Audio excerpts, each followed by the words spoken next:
ছোট্ট একটা ভিডিও তোমাদের সঙ্গে শেয়ার করতে চলে আসলাম। আমি মুক্তি আর আমার বোন সাথী। দেখো ছোট্ট ছোট্ট ব্লগ ভিডিও বানাতে খুব ভালো লাগে আমাদের।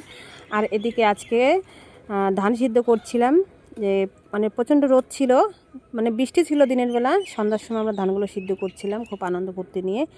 আর যে ভাবতেই পারিনি এরকম একটা কাণ্ড হয়ে যাবে, মানে খুব কষ্ট লাগছিল তখন, না কিছু করতে পারছিলাম না কিছু করার ছিল।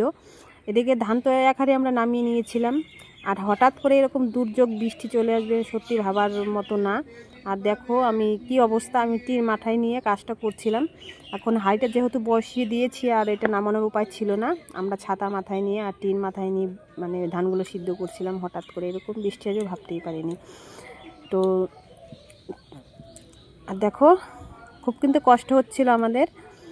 আর এদিকে বৃষ্টিটা হঠাৎ করেই চলে যাবে ভাবতেও পারিনি, ধান নামানোর সঙ্গে সঙ্গে বৃষ্টিটা হঠাৎ করে চলে গেল।